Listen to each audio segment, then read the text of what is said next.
Okay, the first thing we're going to do is just take an overview look of the new Cricut Explore Air. This one is in a beautiful minty green, and I understand there are some different colors that I will show you on the screen.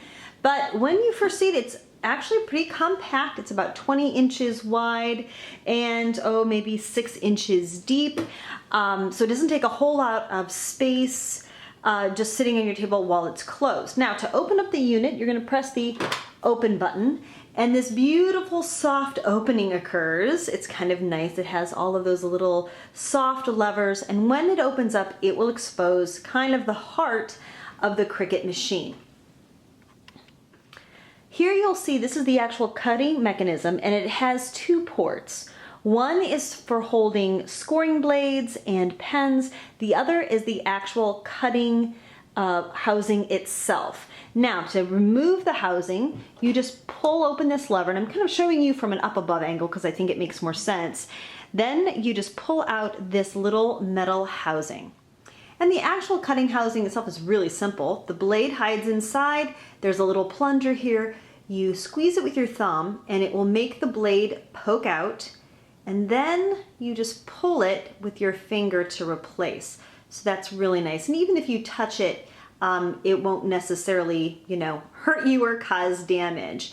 But there's the magnet in there that holds it so it will not fall out. To reinstall it, it's super easy. All you do is just drop it back in the housing. There's no wrong way to do it. And flip the little lever closed. Same thing goes for installing a pen. And my kit here came with a pen.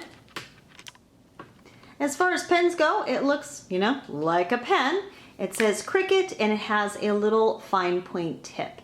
So in order to install that, same thing.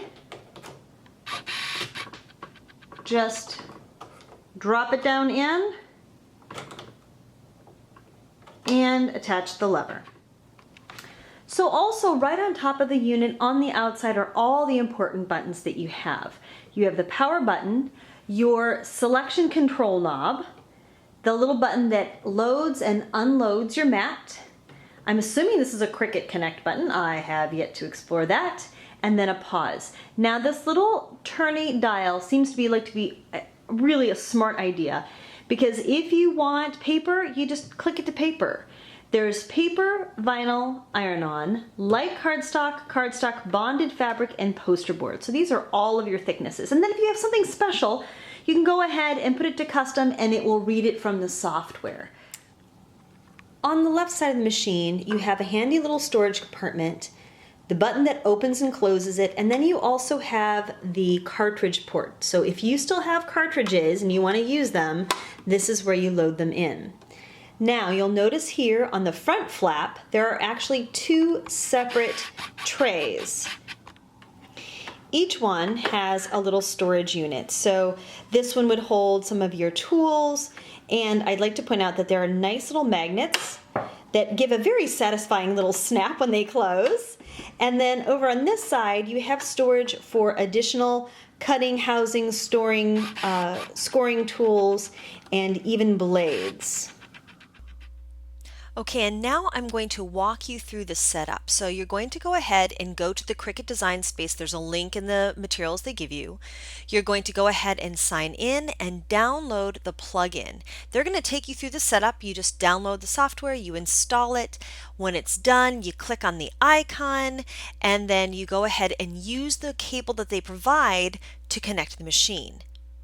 You can also use your tablet or your phone to use as a design space. You just download the app Cricut Design, you go ahead and open it up, click the new machine setup, you go through the getting started rubric. It's very simple, and this time though you're going to use Bluetooth, so you have to set your iPad or your phone to open up the Bluetooth settings, and once you do that you enter the PIN and poof, you're connected. Now the really cool thing about this too is that it immediately walks you through the first project, and all of those materials that I showed you in the unboxing are what you're going to use to make your first card. So let me show you how it cuts.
So that was really easy, and I was impressed with how easy it was to use both the machine and the interface. So I went back to the design studio and I bought a new design, and this one is really, really complex. It's a deer, and what I wanted to do was cut it out on iron-on foil, which is also a product I've never used by Cricut.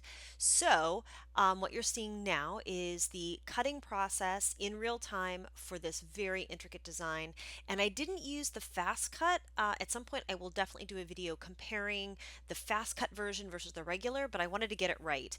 Now I do want to point out that I actually had this flipped the wrong way, so I had to cut it out again after I flipped the Mylar over. But I did, and then I took time to weed it out and iron it onto one of these mini canvas bags. And first of all, the foil is gorgeous and the design was spectacular. Thank you so much. I hope you've enjoyed this overview of the setup and the first cuts with my Cricut Explore Air 2. I'd like to thank Cricut for sending me the machine to try out and the freedom to try it out the way I wanted and to be perfectly honest about it. If you have suggestions for other videos, please leave me a comment below. If you have questions, I'm happy to try and answer them. And as always, thank you for being here. Please like, subscribe, and have a crafty day.